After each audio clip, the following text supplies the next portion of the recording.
Hey everybody, this is the WWE Podcast, ready to review Monday Night Raw that aired last night on September 7th, 2020, where we got to finally hear from Retribution and exactly what their mission statement is. The Mysterio family gets revenge on Murphy, Drew McIntyre repays Randy Orton with 3 Claymore kicks, and I'm issuing an official rant warning for this show. Let's get it all started right after this.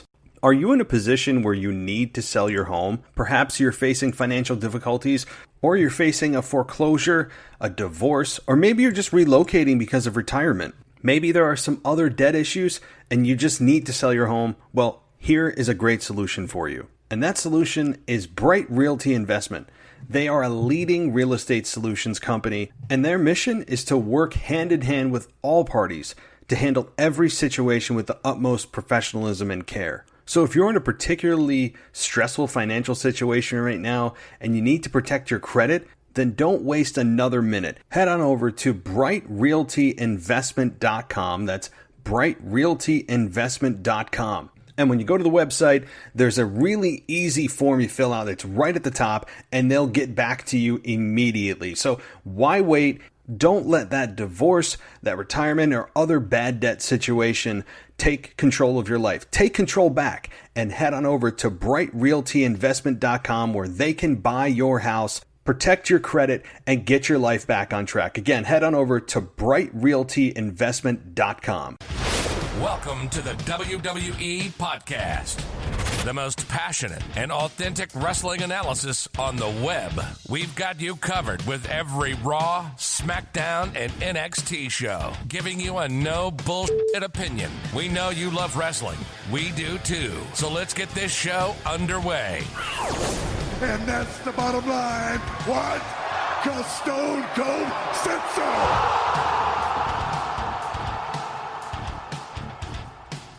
All right, everybody, welcome to the show. And it is time to review Monday Night Raw. That happened last night from the Amway Center in Orlando. Nice to not say Performance Center, isn't it? So much nicer to not have to say Performance Center. And it's the same city, just a different venue, but it is nice to see a real arena again. And the fans aren't truly there. And they've been there for a few weeks now, but it does make a real difference in the production of the show and the presentation. So that's a positive. The Thunderdome I'm getting used to. I'm not as distracted as I once was when it first began, where I'm like staring at the individual tiles to see what people are doing, and it's kind of like they've faded into the background now, which I'm sure WWE was the hope was for the production value is that you don't get distracted by the people and they don't do things that are inappropriate, of which has already happened, but that's kind of the risk you run with hundreds and hundreds of live feeds from fans that you never know what they're going to do. So I've got a lot I want to get to with Monday Night Raw. I was taking notes during the show on my phone as I was watching it on my phone. And it infuriated me at some points and made me semi-satisfied in others. It was a show that I think a lot of the writers didn't think long-term with this show. And I'm not sure what the thinking was with Randy Orton and Drew McIntyre. I'll get to that in a minute. The inexplicable just stoppage of the match between Nia Jax and the Riot Squad in the 2-on-1 handicap match, why that was just stopped, never just picked up. I mean, it just stopped because Retribution decided they wanted to say something, and are apparently allowed to not only interrupt and play with the lighting and have full access to any power grid that WWE has, but they now have their own logo that they have forced the production team to put on the screens, and apparently have held the production team hostage and also forced them to air a promo. So are we just past the stage where security is going to be, not letting them in? Or can we just get past that, please? Can we just move on from the whole idea that Retribution is this outside group that WWE is trying to prevent them from getting into the building? Because they've successfully got in 10 out of 10 times. I mean, it's laughable at this point. Can we just drop that part of the thing and just label them as a rebel group instead of this outside force that's not supposed to be there? Because how often and how many times can you put them on your show if they're not really supposed to be on your show? and you're telling us they're not supposed to be on your show, but they're on it anyway, and have us believe that they're this group that, again, somehow gets TV time every week, but security is, again, security is supposed to not let them in. They're all 4 security guards that Adam Pearce has at every entrance, apparently, of the Amway Center. Let me just say this. If WWE could not handle the Performance Center security, very unlikely they're going to be able to handle the scale of the Amway Center in terms of security. So, all right. Well, I kind of gave you, at the very beginning of the show, I gave you a bit of a heads up. There's going to be some rants happening here. I don't try to get clicks for this. Again, many of you who listen to me or have listened to me for a long time know that I rant when I feel it's necessary. When I feel that it's something that is wrong. Something that, a product that I love, when I see a very big misstep, miscue, I feel passionate about it. I know that a rant is coming on it. It's not produced. I have no notes on it other than just the topic. So I want people to know that if you're new or you've never really gone through the motions with me on this or heard me rant, it's not produced. It's just something that when I sit and watch a show and I see something, it makes me go, I can't wait to get on the mic. I can't wait to get onto the show to be able to tell people what I think about it. And it's not clickbait. You didn't see in my title rant or anything, right? The name of the show has nothing to do with rants. But I'm just giving you a warning. If you don't like rants, whatever, then, I would tune out. But I don't cuss. To the best of my ability, I really don't. This is a PG show. There are a few shows floating out there that I've done that are not PG, but they're very, very, very few and far between, and they're labeled explicit. So this one will not be that, but I do have some some things that I'm like, what the hell with WWE. We're going to get to that too. But welcome, guys. Welcome to the show as we roll into the Raw review portion of things, and we're back on a normal schedule. So tomorrow will be your Wrestling Nostalgia. Thursday and Friday, AEW, right? And then also Friday is WWE Rivalries with Anthony DeMarco, your co-host here, hosting his own show, doing wrestling rivalries, WWE rivalries on Friday. SmackDown is, of course, your SmackDown review. And then Sunday, back with the co-host and reviewing the week. So things are rolling here on the show, and big thank you to everybody who is continuing to support the show. It's much appreciated. Give us a 5-star rating on Apple Podcasts if you have a moment. That's all I ask. Okay, before I get to the rant or whatever I'm going to do, I want to give you guys a little bit of positive things I did like about Raw, because overall I felt very angered by the show, and I have several notes on that, but I want to balance it, and I want to give you some things I like. I actually did like Cedric Alexander joining the Hurt Business. I like it because it gives Cedric Alexander relevancy. He was being lost in the sauce with Apollo Crews and Ricochet. People forgot about him. I did. And I saw him on a weekly basis, and you're like, oh yeah, Cedric Alexander. He's just kind of there. He's like the wallpaper, right? He's just there. You sometimes see it, but you don't really think about it. That's what wallpaper is, and that's what Cedric Alexander is. Up until this past week, he joined the Hurt Business and gave a really good reason why he joined the Hurt Business with MVP, Lashley, and Shelton Benjamin. That he was tired of being on the receiving end of beatings, and he wants to make money, and that he feels like he was just kind of being overlooked, and that he was fighting for other people's championship opportunities. Very true. Very true. He kind of just took control of his career. How can you fault the guy? So, joining the Hurt Business, I like Cedric Alexander joining the Hurt Business as that group continues to be more formidable by the week. So I expect that to continue as the Hurt Business picks up steam, picks up members. I can't remember the last time we've had a 4-person team. I don't even know, right? Like an actual legitimate 4-person team that has credentials and has the potential to be a big deal. And I hope the Hurt Business has big plans, or WWE has big plans for them, and they're not just kind of like sticking all the African-American wrestlers together for a common cause and then just doing nothing with them. WWE has had a tendency to stick people of ethnicity together or race together. And I mean, I'm not getting into political or anything like that, of course, but I just hope that they present them in a respectable way. and that they're not just a flash in the pan and let's stick them together, because they're all the same race, and let's hope it sticks. I don't think that'll be the case. I will give WWE some good faith here. I think that they will be able to present them well because MVP is so damn good at talking. MVP is the heart and soul of the Hurt Business. MVP right now, without him, this group doesn't exist. There would just be 3 kind of mediocre promo African-American performers. That's what they would be. That Vince McMahon stuck together and you go, Vince stuck them together because they're all black. Right? Like, that's what you probably think. And I think this is going to be a bigger deal. MVP is such an integral part of this. Such a big piece of it. So I'm looking forward to see what they can do. And having a new member join of Cedric Alexander instantly makes him more relevant in a moment than almost his entire career in WWE. So good for him taking control of his career and joining a big league team. We'll have to see where things go. Again, I hope it's long term. I hope it is. Something else I did like was actually Drew McIntyre, but only part of it. And here's the part I liked.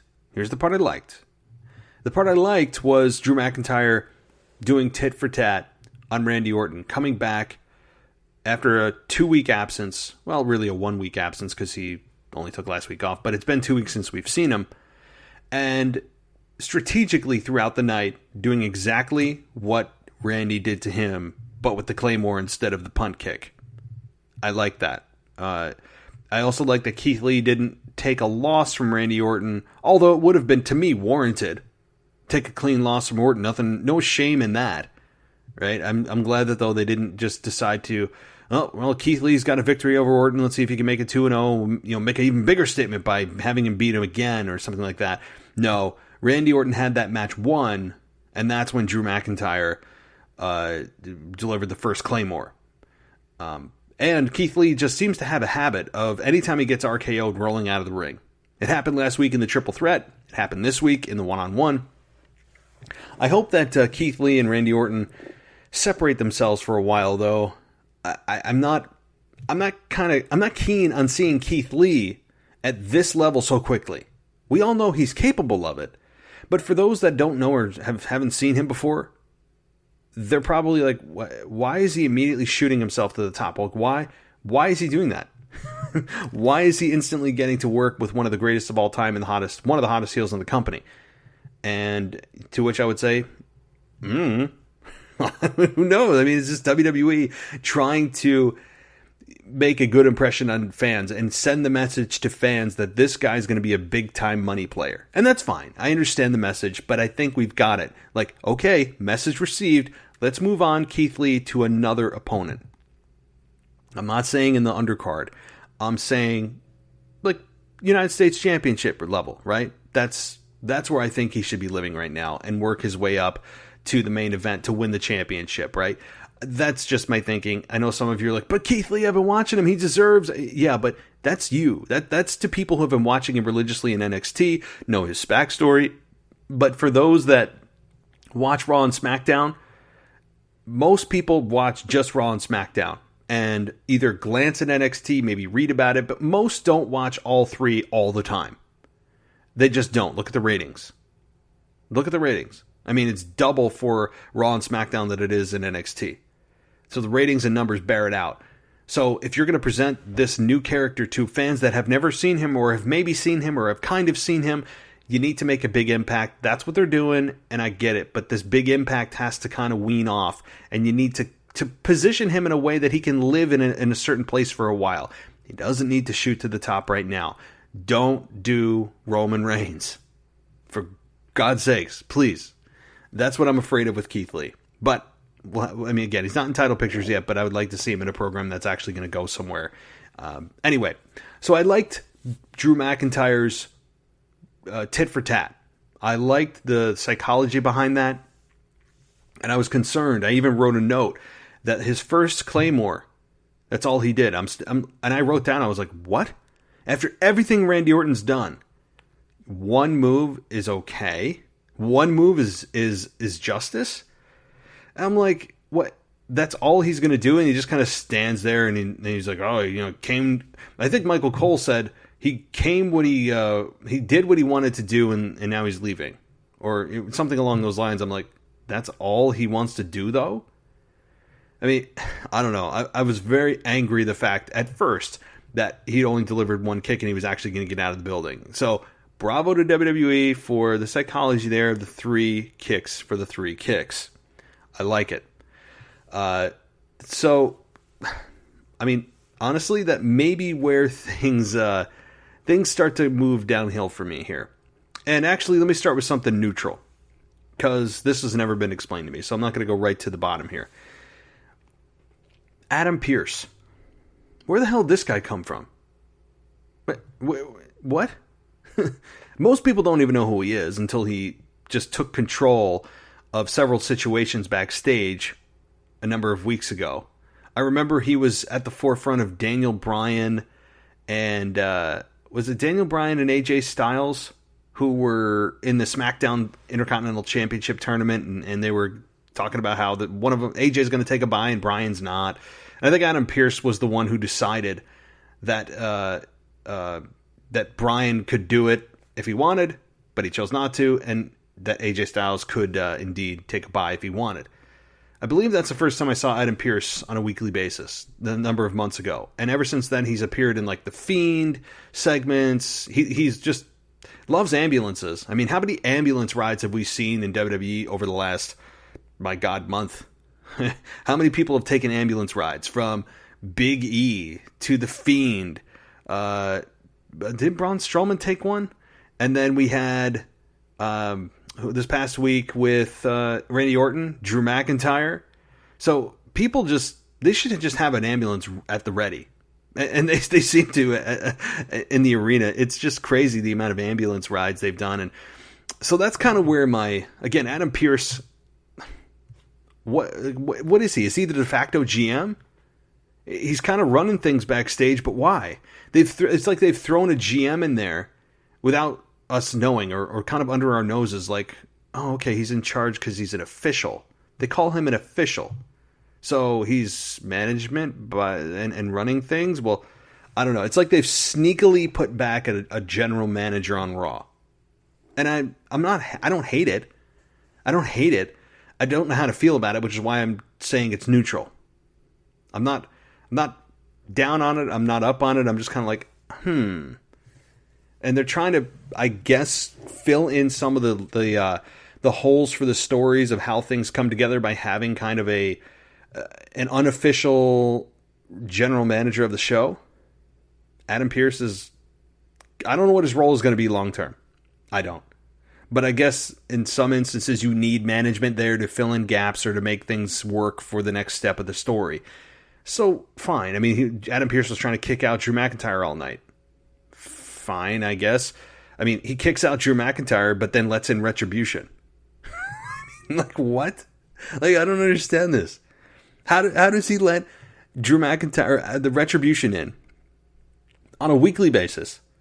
Not only let them in, but attacks fans, and I say fans very lightly, attack the non-workers, non-performers, non-wrestlers on a weekly basis, screw with the lighting, screw the production team, have a lackluster, and that's being generous for an adjective, group of security guards, and worry about Drew McIntyre. And, chasing him around all night. And saying, you gotta get out of here, you're a liability, you gotta get out of here. So, I don't know. I don't know how to feel about Adam Pearce right now. They just kind of put him there to, I think, fill in storyline holes and that kind of thing. So, outside of that, as we continue our descent down here, and maybe we'll make our way back up. I'm sure something else will pop up, but right now we're on the descent of the roller coaster. And Drew McIntyre coming in an ambulance. What? Why? Is it to show that he commandeered the ambulance like a badass? What did he do? Just was he driving around in it for 2 weeks? And he stole the vehicle and then he drove into the arena with it? How did he get that ambulance? Was it? I mean, I'm not understanding. Why is that ambulance a thing? I don't know why WWE, like, ever since Stone Cold did it, and it made sense for Stone Cold to do it, and he did it on a couple of occasions. I remember Becky Lynch did it. made no sense. Becky Lynch then drove her own Mack truck into the arena for I don't know how many weeks with her face plastered on it, which I thought was really detrimental to her character, which was just how arrogant her character became. And which is why I think her pregnancy couldn't have come at a better time unless they were planning on turning her heel. So we have Drew McIntyre do the same thing, except he was 2 weeks late. He commandeered the ambulance. Was there an ambulance there? Was he just going up to the EMT saying, "Hey, listen, I want to do something cool. Can I just drive this 12 feet into the arena?" "Yeah, man, sure. Go ahead. I mean, how did that happen? There was no reason for that. I know what they were trying to go for. That's a cool, badass thing to do. Well, why? Okay. You guys get my point. So he did that, which I wasn't a big fan of. And here's the other thing. This is here I go.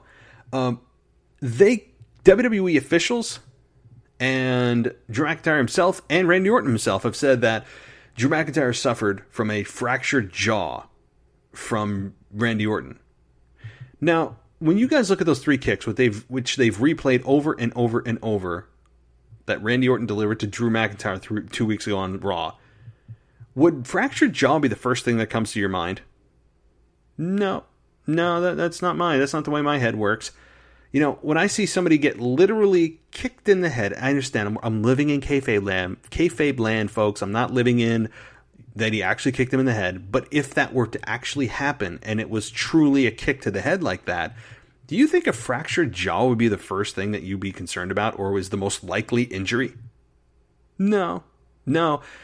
I think that they are staying away from the C word. And no, it's not the C word that we're all thinking. It is the word concussion. I think that with all of the bad press around concussions lately, in the NFL and other pro sports, that playing off of a serious injury like a concussion would be in bad taste. That's the only thing I could think of.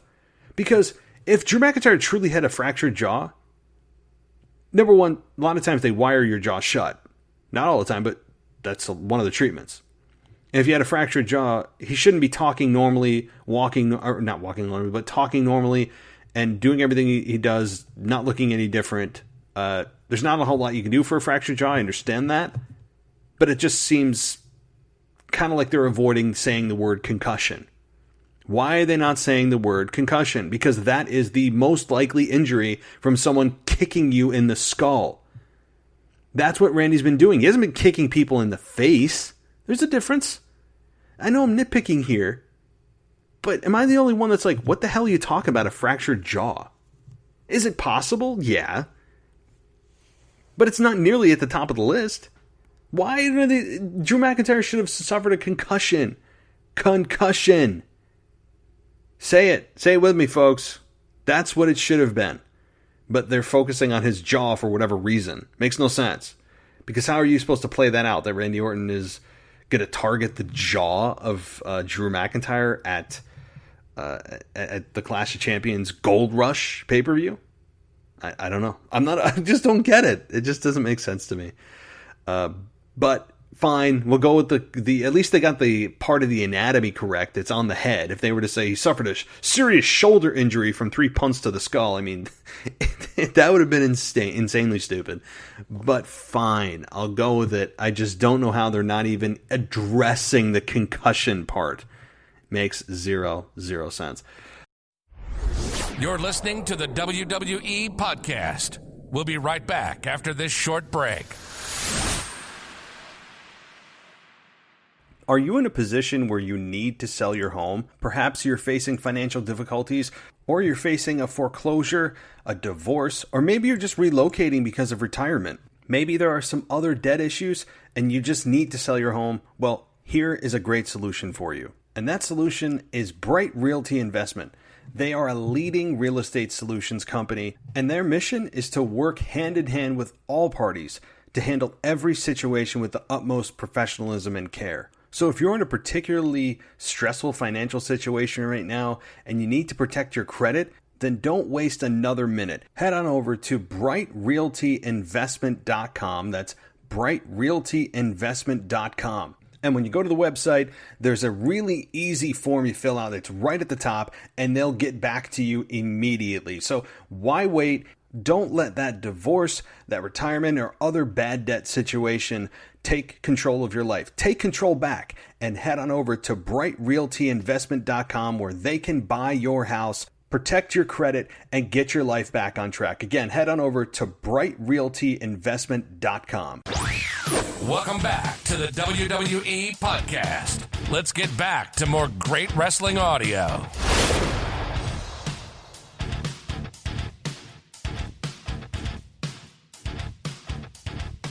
Alrighty, so let's talk a little about something that I like again. And again, I'm trying to keep things a little balanced.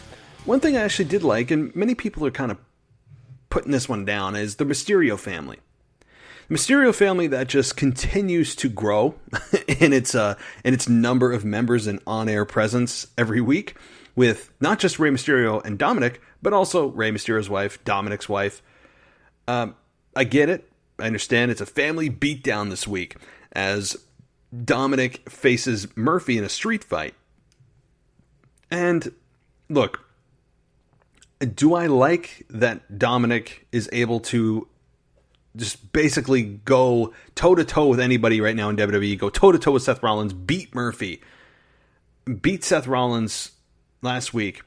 That part of it does not really sit well with me, that Dominic, who's a complete newbie to the WWE main roster, he maybe have trained, and that's great, and obviously he's done it. He's a lot better than I thought he would be, I'll tell you that, and props to Dominic.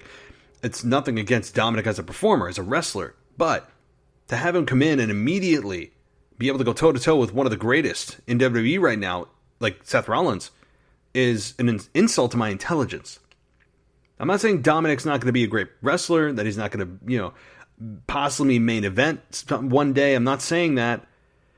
Number one, he's got to work out his promo skills. Not easy. Not saying it's easy at all, but they're kind of bland right now. He's just kind of very robotic. I don't know. It's like he needs a software update or something. I don't know. Dominic is he's a good in-ring performer. I think exceeds most people's expectations, but I just don't like the idea that he can just pop in and compete and go toe-to-toe and take everyone to the limit. I just despise that phrase. However, my positive in this is that Murphy got what he deserved. It was satisfying. It was kind of weird seeing all members of the family with sticks and beating Murphy into oblivion. Some of them were just not even brutal, hits. It was just kind of like tapping him. I think some of the and I don't know if the women were just not, obviously they're not as strong as their male counterparts. However, I don't know if they felt like they needed to take it easy on Murphy, but some of the hits were just kind of like childish. I mean, I understand the visual. They beat down Murphy into a pulp. No Seth Rollins. I'm very surprised. I thought it was going to be a setup for Seth Rollins to come back as a street fight. Since Murphy had no backup, you would assume his backup would be like kind of hiding in the shadows. And instead we got nothing. Nothing for Murphy. No backup, no help. And it goes off the air with everyone getting their shots in on Murphy. So that was satisfying. I know that people are tired of the Mysterio and Rollins program. It has gone much longer than I think even WWE saw coming. But it had legs. It had a good story. I'm ready for it to be over, though. I'm getting to that point of like, okay, let's do this. My fear is that they continue it to Hell in a Cell, which means we have another month of this. Minimum. 2 months. Because you'd have to go to Clash, and then you'd have to go to Hell in a Cell in October. So, I have a feeling that it probably will be strung out that long, only because this program is deserving of the Cell. This one-on-one with Rey Mysterio and Seth of a finale blow-off match, this is where the Cell comes into play. This is where the Devil's Playground, as they call it in WWE, this is where the Cell comes in handy. Not just because it's built into the schedule of pay-per-views, but because it's deserving, this is where you go. And I have a feeling that they may string it out that long. It could end at Clash of Champions, but I think that the story going into Hell in a Cell would be a pretty good story. And maybe they just kind of do promos instead of having them in ring every week or so. And I don't know. So, okay. So the next thing I have here, it's kind of twofold. Andrade and Angel Garza were in a match with the Street Profits. And we had Angel Garza bail on Andrade. Zelina Vega's like, what the hell's going on? This is a team. What are you doing this for? And Angel Garza goes up the ramp and basically leaves Andrade high and dry. So we have Andrade high and dry, loses the match. And then, well, let me address that first. Angel Garza and Andrade have never been a team that has held together since their inception. I never understood why they never gave this team a chance. Never. They've had issues since day one. Are we really supposed to care? We have no emotional investment in a team that hasn't even got off the ground. So I don't understand this at all. I don't know what their issues have been since day one, where they work well, they have issues, they work well, they have issues, more issues. And I think this is it. This has to be it for Angel Garza and for Andrade, which is kind of sad because the tag team division on both brands as an industry is not that deep, which is why I'm also really questioning why the Iconics were broken up. Made no sense. And why they faced each other this week. Why? Yeah, I don't get it. Are they just to kind of send the message to fans of which one they view as the more prominent one, as the dominant one, as the one that they're going to push? Probably, with Peyton Royce getting the clean victory. Made sense. Maybe they had a match because of what Peyton Royce did to Billie Kay, throwing her in the ring at the Raw Underground last week. Maybe that's what it was. I'm not sure. But having another tag team bite the dust is really a head scratcher, considering, again, the depth of the tag team divisions on both brands. And again, shows you, and you can look at the record of WWE booking over the last 20, 30 years, that tag team wrestling has never, ever been Vince McMahon's focus. Never. Because he believes that single stars are really where the money's at, and that's where the draw is. And to some degree, he's true. Because tag teams are really developed so that you can create, in most cases, not all, create big single stars. But you have to get those tag teams over first. So, I don't know. I'm going on down a rabbit hole with myself. So, we got that with Angel Garza and Andrade. Angel Garza's gone. I assume this team is totally split, totally dead. I hope. Because I'm tired of the teasing me about something that I don't really care about. And then we inexplicably get a visit from the SmackDown Tag Team Champions of Cesaro and Shinsuke Nakamura. Look, I love these two. I think their chemistry is good. Cesaro he's getting more mic time than he ever has. He's still a little awkward on the mic. He didn't have a great comeback to the joke about him having a ton of tag team partners. He just said, oh, you got jokes. Okay, he could have at least said, the only joke around here are you two. I mean, very basic comeback, and he just had nothing other than, oh, you got jokes, and then pretended to laugh. I mean, it's like, I know you are, but what am I? Like, come on, Cesaro. You could have done better than that. But it was just, now, I have no problem with these two facing one another next week on Raw. It's a hook. You wanted to tune in. Football officially starts this week. They no longer have free reign over the football fans that may have tuned in, and the football fans are probably going to tune into football, and that competition is going to hurt their ratings. So they're trying to stack the card for next week, and they're doing it with a champions versus champions match. And the reason for, and the biggest thing I have with this, it's the quarterly invitational, the quarterly brand invitational. Is that what they called it? So let me get this straight. We've gone from brand split, a hard brand split, nobody goes on the other brand, of which they violated that after like a month on a weekly basis with no explanation, to the awful wild card rule that had little to no rules to it. No, wait, let me say that again. I believe Vince McMahon said no more than 4 superstars, of which was violated, but like the first week they did it. I mean, it was ridiculous the way it was implemented because it made no sense. And it was just essentially like, you want to have a brand split, but only when it's convenient. That's exactly what that wild card rule is for. That's exactly what it was for. Now you got the wild card rule of the quarterly invitational. And I think even before this, about a month or two ago, they said it was, maybe it was the same verbiage. Maybe it was, I'm just extremely tired right now. And maybe that's not what they called it.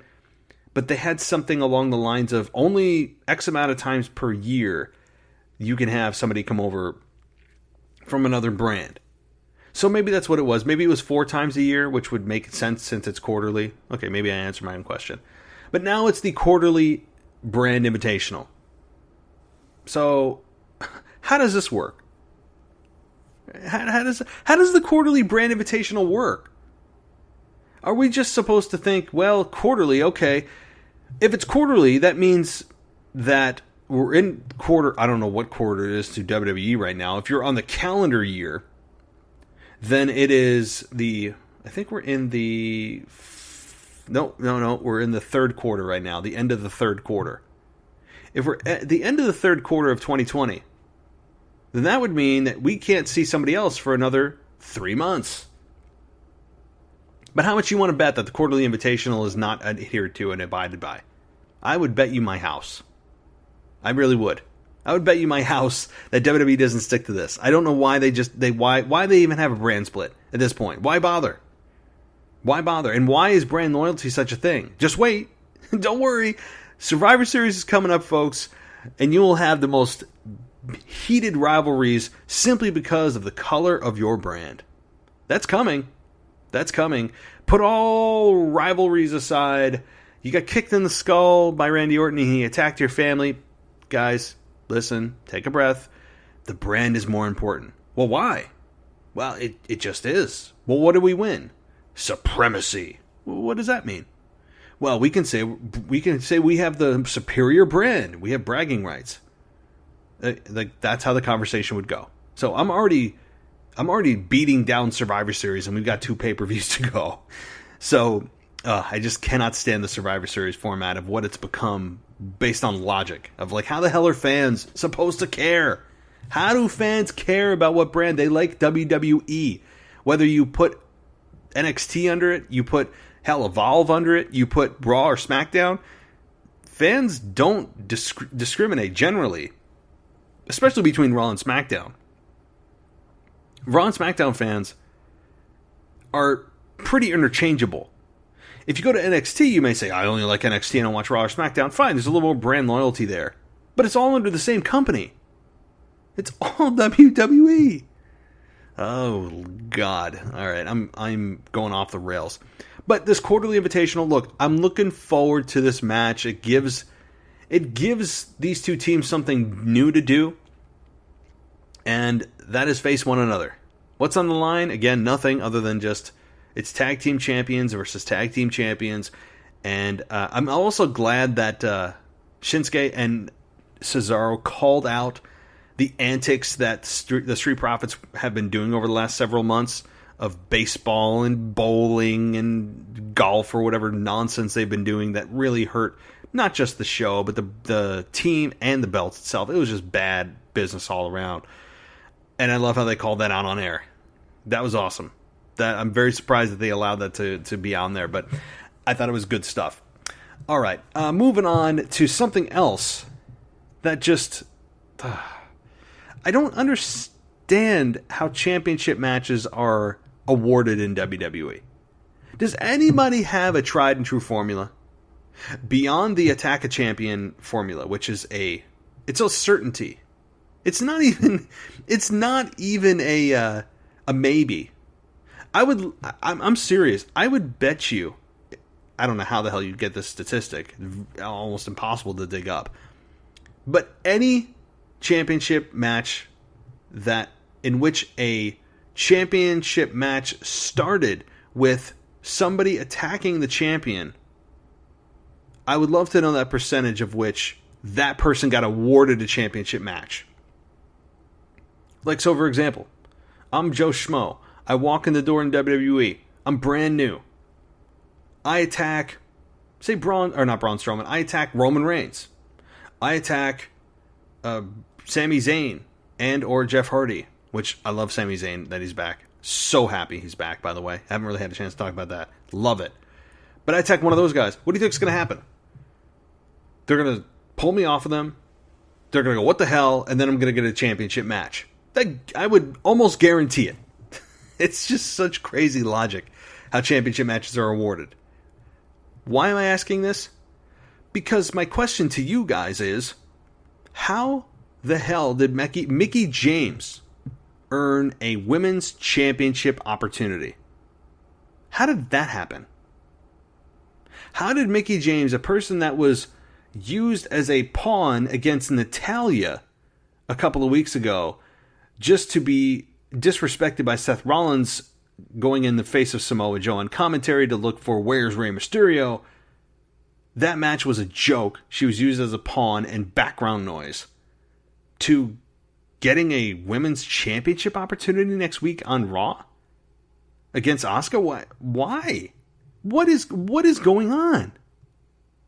Would somebody please explain to me how a championship match is awarded to Mickie James outside of her tenure? Okay, tenure doesn't get you what you want all the time. Tenure does not automatically gift you anything other than maybe respect.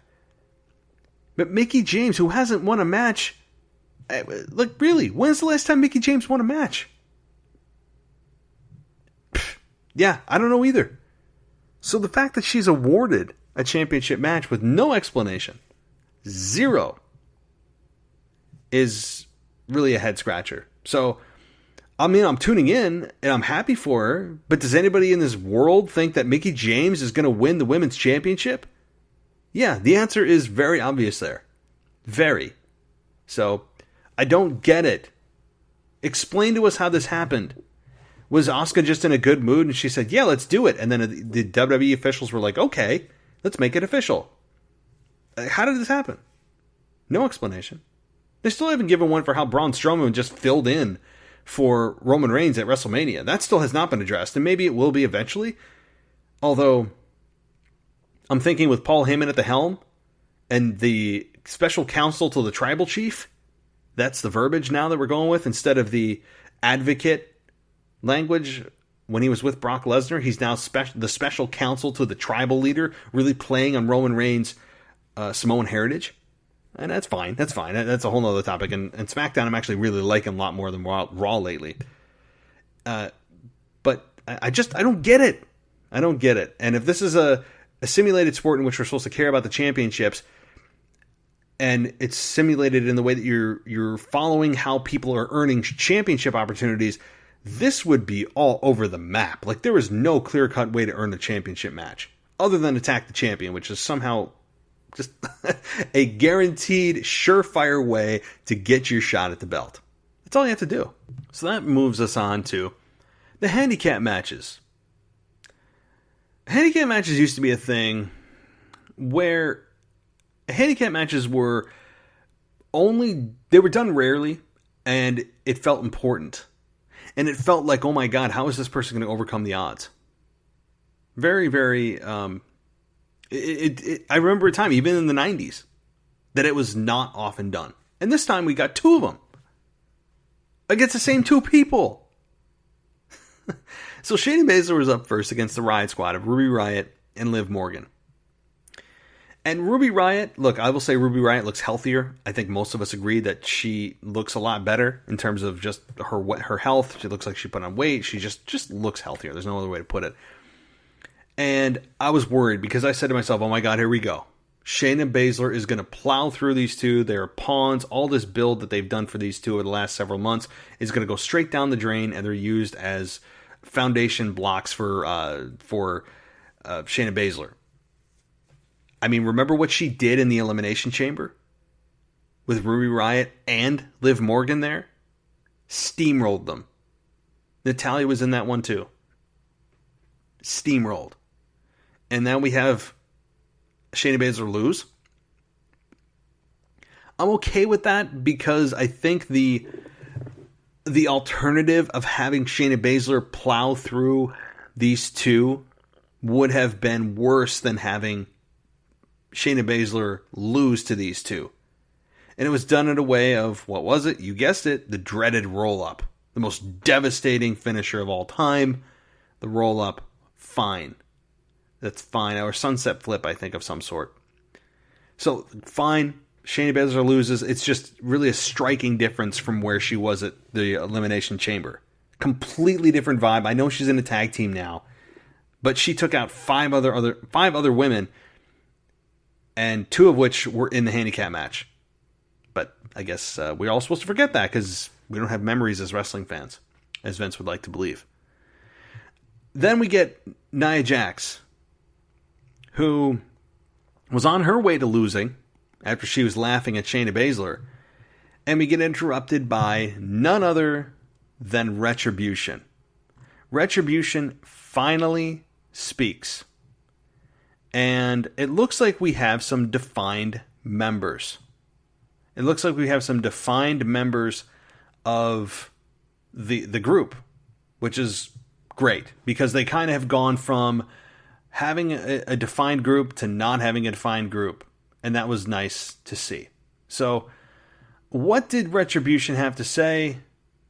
They didn't say a whole lot other than they're here for exactly what we thought they were here for. Except they phrased it as the locusts of contempt. And they're going to feed on the superstars and fans. Right? I mean, they're here because they were cast aside. So the voice altering makes sense. Some people have already identified who they are even through the voice altering. I'm not going to spoil anything. So I'm glad they, again, gave him something to speak about. Gave him a voice. That was good. They gave them a voice. They gave him some kind of, again, very scripted, very, very scripted. But they gave him something, a mission statement, as Corey Graves, as Michael Cole called it, and Samoa Joe called it. That is something that was desperately needed. I mean, I was actually starting to kind of dread seeing them because it was just the same old nonsense with no direction, just like kind of senseless nonsense or senseless violence. There's no direction, just, okay, they're here to destroy stuff. Can we get something from them, please? We finally did. I'm surprised it took them this long to speak.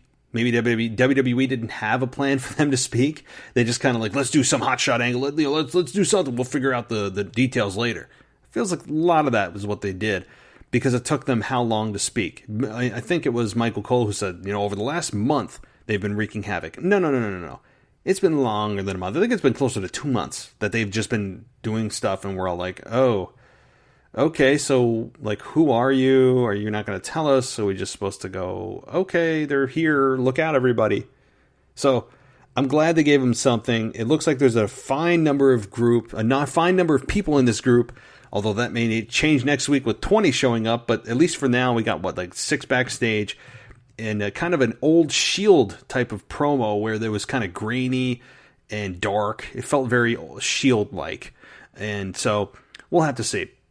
Kevin Owens and Aleister Black, I'll get it right, fighting each other at Raw Underground. Probably the most interesting thing that happened at Raw Underground. At least Kevin Owens is getting a little bit of retribution. No pun intended. And he's not just getting kicked in the face now every week and getting black masked. And this should end up in a match at Clash of Champions with Kevin Owens against Aleister Black. Be very interested to see who goes over in that match. Be very interested to see because Kevin Owens has been kind of on the descent for a while. Brought back, and now he had a big win over Seth Rollins at WrestleMania and obviously was injured. Comes back. Plays a little bit more with Seth Rollins, but goes nowhere. Does some Kevin Owens shows. I think it was one with the Riot Squad, where Retribution did their whole light trick, and then now gets black masked twice. And hopefully he's in some kind of relevant program. But again, the outcome is very interesting to me because Aleister Black is also on the ascent. They're on very similar paths in a way. So very curious about the outcome of that. I have a feeling Aleister Black will probably go over. But we will have to see about that as well. So one last thing I'll say about Randy Orton and Drew McIntyre as I'm thinking about it. So much to unpack on this with Drew and Randy. Did I really want to see Randy Orton get leveled 3 times? I was kind of enjoying the heat build for Randy Orton. I was loving that he was undefeated, or undefeated inside the ring, I should say. For a long period of time, he was consistently punting people in the skull, building heat. And then Keith Lee cooled it off big time at Payback with the pin. Yeah, it was a backslide pin. Not a backslide pin. It was a Spirit Bomb pin. It was a real win. And also Drew McIntyre beating him with the backslide. I believe that's where that happened. So any losses that Randy Orton has accrued, I'm not a fan of, because I want it to build. I'm a patient wrestling fan for how good the heat build has been. I love being able to finally blow it off and get so much satisfaction out of seeing Randy Orton get beaten to a bloody pulp. And that's what he needs to get done. That's what needs to happen. I've said it again. And I will say it again. I said it before, I'll say it again. That's the phrase. See, I'm super tired, guys. But I'm here for you. I'm here for my own therapy on this. Randy Orton needs to be pummeled. He needs to be beaten where officials come out and people keep beating him. And it's just it's really like TV 14 bad. It needs to be like that because of how much heat he's built. But it's gotten blown off now with Keith Lee beating him, with Drew McIntyre beating him, with Drew McIntyre now doing 3 Claymore kicks, although not pinning him, still getting 3 Claymore kicks in. It's starting to cool Randy off a bit from how white hot he was. So we need edge back, and we need edge back fast. If Randy Orton's going to continue to take these hits for the satisfaction of the audience, not worth it. Not worth it, I don't think. But I understand that Drew is great as a champion, but I still would have put the belt on Orton the first chance they met. I really would have. But that is your Raw review, guys. I think I covered most of everything. Peyton Royce and Billy Kay, I already talked about that. But if you'd like to get your voicemail in, 518-952-0247. That's 518-952-0247. It's an unmanned number. I won't answer. I always try to make sure people know that. It's not going to be weird, right? This isn't a personal number. I don't get notified until the voicemail gets actually put in the system. But you can call. Leave a minute, 2-minute message, questions, rants, whatever you want. Keep it PG about any topic wrestling related, and I'll get you on the show. You can also email me your voicemail, or just email me questions at realwwepodcast@gmail.com, or on Instagram at WWE_podcast. Many of you take advantage of that. I'm also going to be starting soon. I do not have a date. A couple things. Number one, I'm going to be revisiting the Botch Guys podcast, which, by the way, check out his YouTube channel. Awesome channel. He's so quick with getting content up and relevant content up, and he's got a great personality, very magnetic, high energy, and it's just a great channel. So check him out. I'm going to be collaborating with him again in the near future, and also starting a little bit of video of my own on YouTube. And what I mean by that is this. Again, no start date has been set for this, but what my thought is going to do a very short video format where I talk about a single topic in just a minute or two, where I kind of give you some hot shot takes on things, not to just create clicks or views, but what I actually believe. So that's going to be something that's coming along the line. It won't be very super edited. It'll just kind of be maybe raw content and on certain things that are going on. I don't want to create, again, my first thought was, hey, let's do a 30 or 40 or 50, 60 minute video version of this where you're hearing me talk now.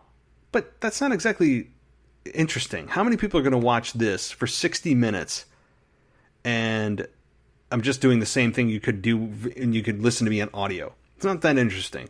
So I think it's going to be different content, but much, much, much shorter. Minute, 2 minutes, 3 minutes tops on certain things. So let me know what you guys think. It's just a thought. All right. Well, again, hit me up at realwwepodcast@gmail.com. Go to the website at wwepodcast.com. And please leave us a rating and review anywhere that you can. It really does help the show out a lot. You can also get an ad-free version of this show if you're like, oh my god, the ads. Go to WWEpodcast.com on Patreon. We are there as well. $1 a month gets the entire library ad-free. So how about that? Alrighty. Well, guys, I think things have come to an end. But tomorrow I'll be back with Wrestling Nostalgia. I don't know the topic yet, but I have a couple in mind. Until then, I'll talk to you soon. Are you in a position where you need to sell your home? Perhaps you're facing financial difficulties, or you're facing a foreclosure, a divorce, or maybe you're just relocating because of retirement. Maybe there are some other debt issues and you just need to sell your home. Well, here is a great solution for you. And that solution is Bright Realty Investment. They are a leading real estate solutions company, and their mission is to work hand in hand with all parties to handle every situation with the utmost professionalism and care. So if you're in a particularly stressful financial situation right now and you need to protect your credit, then don't waste another minute. Head on over to brightrealtyinvestment.com. That's brightrealtyinvestment.com. And when you go to the website, there's a really easy form you fill out that's right at the top, and they'll get back to you immediately. So why wait? Don't let that divorce, that retirement, or other bad debt situation take control of your life. Take control back and head on over to brightrealtyinvestment.com where they can buy your house, protect your credit, and get your life back on track. Again, head on over to brightrealtyinvestment.com.